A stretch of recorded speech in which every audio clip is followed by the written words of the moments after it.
کہ جب حضور مسجد نبوی سے باہر نکلتے ہیں تو آگے حضرت عمر و ابو بکر رضی اللہ تعالی عنہما کھڑے ہیں، چہرے کے اوپر عجیب اداسی ہے۔ کہا عمر، ابو بکر اس وقت کیوں کھڑے ہو؟ عرض کی حضور بھوک نے گھر میں ٹکنے نہیں دیا، ہم نے چاہا حضور کا چہرہ دیکھ لیں تو کچھ پیاس بجھ جائے، کچھ بھوک مٹ جائے۔ حضور نے فرمایا میرا حال بھی یہی ہے، جس چیز نے تجھے گھروں سے نکالا ہے وہی چیز مجھے گھر سے نکال لائی ہے۔ چلتے ہوئے حضرت ابو ایوب انصاری کے گھر کے قریب سے گزرے،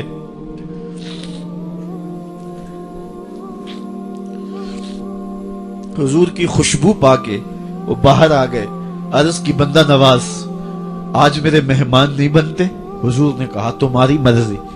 گھر لے گئے، چٹائی بچھائی، حضور کو بٹھایا، گھر والوں کو بکری کا بچہ ذبح کر کے دیا، کہا جلدی جلدی کھانا تیار کرو، میرے آقا کو بھوک لگی ہوگی۔ یہ کہہ کے واپس آئے، حضور کے پاس بیٹھے، نظر چہرے پہ پڑی تو گھبرا گئے۔ نکاحت کے آثار اتنے واضح تھے کہ سمجھ آ رہی تھی کتنے دنوں سے حضور نے کچھ نہیں کھایا۔ اٹھ کے باغ میں چلے گئے، کھجوروں کا خوشہ توڑا، حضور کے سامنے رکھا، کہا بندہ نواز جب تک کھانا تیار نہیں ہوتا یہ کھجوریں تناول فرمائیں۔ تھوڑی دیر کے بعد کھانا دسترخوان پہ لگ گیا، حضور سے عرض کی گئی حضور آئیں کھانا تناول کر لیں۔ حضور نے دسترخوان پر تشریف فرما ہو کر کے حضور نے کپڑا اٹھایا تو حضور نے جب دیکھا کہ کھانا ہے تو حضور نے ایک روٹی لی اور چند بوٹیاں اٹھائیں اور ایک خادم کو بلا کر کے کہا جاؤ ہمارے گھر دے آؤ، میری بیٹی فاطمہ کتنے دنوں سے بھوکی۔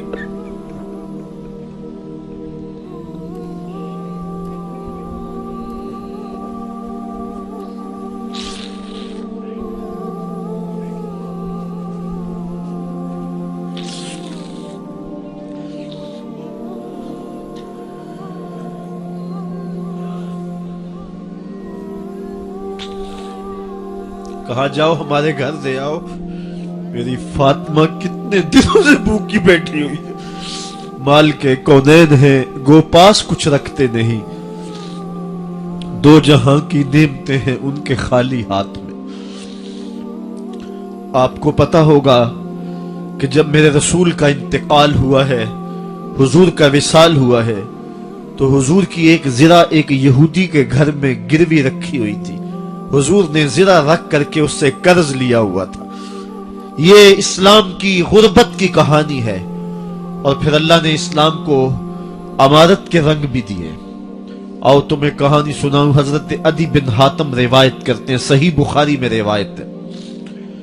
یہ حاتم تائی کے بیٹے ہیں، کہتے ہیں میں حضور کی خدمت میں حاضر ہوا، ایک شخص آیا کہنے لگا حضور غربت نے میرا برا حال کر دیا ہے، اور اس نے شکایت کی غربت کی، پسماندگی کی اور اپنی معاشی بدحالی کی۔ پھر ایک شخص آیا کہنے لگا حضور میرے پاس دولت تو ہے لیکن میں نے جس منزل پہ جانا ہے راستہ پر خطر ہے، تو میرے لیے کیا حکم ہے کہ میں کیسے راستہ طے کروں؟ تو یہ دو لوگوں نے یہ باتیں کی تو حضرت عدی کہتے ہیں کہ حضور نے روئے سخن میری جانب موڑا اور میری جانب مخاطب ہو کے کہا عدی تو نے ہیرا دیکھا ہے؟ عدی کہتے ہیں میں نے عرض کی حضور دیکھا نہیں، سنا ہے، ہیرا یہ شہر ہے عراق کا۔ تو حضور نے فرمایا عدی تو نے ہیرا دیکھا ہے؟ میں نے کہا نہیں حضور دیکھا نہیں، اس کا تذکرہ سنا ہے۔ فرمایا عدی اگر اللہ تجھے زندگی کی مہلت دے تو ہیرا سے ایک خاتون چلے گی، تو اپنی آنکھوں سے دیکھے گا اور مکے تک پہنچے گی اور اللہ کے گھر کعبہ کا طواف کرے گی، اور اس کو ہیرا سے لے کر کے مکے تک اللہ کے علاوہ کسی کا ڈر نہیں ہوگا۔ کہتے ہیں کہ میں نے دل میں کہا کہ پھر بنو طے کے ڈاکو مر گئے ہوں گے جنہوں نے عرب کے اوپر روب ڈال رکھا ہے، تو وہ تو پھر ختم ہو گئے ہوں گے۔ کہتے ہیں میں بھی سوچ ہی رہا تھا کہ حضور نے مزید میری حیرت میں اضافہ کرتے ہوئے کہا عدی اگر تجھے اللہ نے زندگی کی مہلت دی تو تو دیکھے گا کہ کسرا کے خزانے تیری جھولی میں ہوں گے۔ تو اس دور کی سپر طاقت تھی۔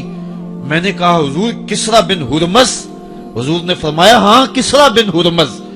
कहते हैं कि हुजूर ने फिर फरमाया दी अगर तू जिंदगी पाई तो तू वो दिन भी देखेगा कि एक शख्स ज़कात की रकम लेकर के, ज़कात की चांदी लेकर के, ज़कात का सोना लेकर के निकलेगा और उसको कोई ज़कात का मुस्तहिक ही नहीं मिलेगा। हजरत अदी बिन हातिम कहते हैं कि फिर मैंने वो मंजर अपनी आंखों से देखा कि हीरा से एक खातून चली और मक्के तक पहुंची और अमन ऐसा था कि उसको अल्लाह के अलावा किसी का डर नहीं था। फिर वो लम्हे भी मैंने देखे कि किसरा बिन हुरमज के खजाने मस्जिद नबवी के बाहर पड़े हुए हैं। तो कहते हैं तीसरी चीज मैं देख ना सका और मैंने लोगों को कहा कि ये मैं तो नहीं देख सका, मेरी शायद जिंदगी वफा न करे, और अगर तुम्हारी जिंदगी वफा करे तो तुम देखना मेरे आका ने जो फरमाया था, दो बातें तो पूरी हो गई हैं और तीसरी बात तुम देख लोगे। हजरत यहया बिन सईद फरमाते हैं कि हजरत उमर बिन अब्दुल अजीज का जमाना था और उन्होंने मुझे अफ्रीका की जानब ज़कात वसूल करने के लिए भेजा।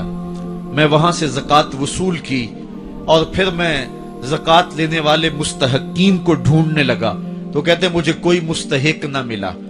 फिर मैं गुलाम पकड़ता और उसके पैसे दे के उसको आजाद करवाता चला जाता। हजरत उमर बिन अब्दुल अजीज का जमाना है कि गवर्नर है इराक का। वो हजरत उमर बिन अब्दुल अजीज को लिखता है कि इतनी रकम है, इसका क्या करना है। तो उमर बिन अब्दुल अजीज कहते हैं रकम लेके यहां ना आना, वहां इराक के लोगों में बांट दो, जो ज़कात के मुस्तहिक हैं उनको तकसीम कर दो।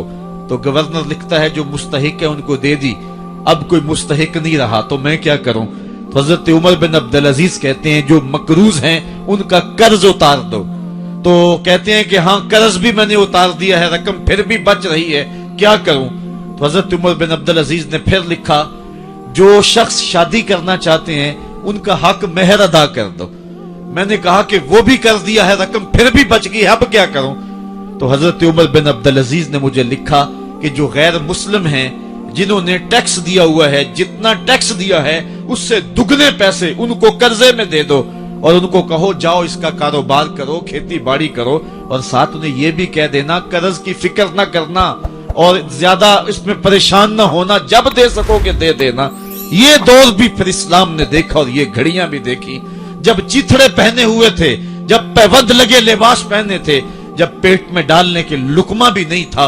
अल्लाह का दीन उस वक्त भी गालिब था और जब गलियों के अंदर रेशम बिखरा हुआ होता था कोई उठाने वाला नहीं था, दीन उस वक्त भी गालिब था। दीन का गालिब होना या ना होना इसका ताल्लुक जो है वो मालो दौलत से नहीं है। इकबाल कहता है कि जवाल बंदाए मोमिन का बेजरी से नहीं, मोमिन का जवाल बेजरी से नहीं है बल्कि इसका सबब कोई और है। वो सबब ढूंढना है कि हम दुनिया में रुस्वा होके क्यों रह गए, हम जमाने के सामने तमाशा क्यों बन के रह गए। आज नबी की उम्मत पूरी कायनात में रुस्वा होके क्यों रह गई। आज हमारा तमाशा देखा जा रहा है, आज भूखे कुत्तों को हमारी बेटियों और बहनों के ऊपर छोड़ा जा रहा है और उसका तमाशा देखा जा रहा है। क्या हमने ये दिन भी देखने थे। हमने सुराग लगाना है।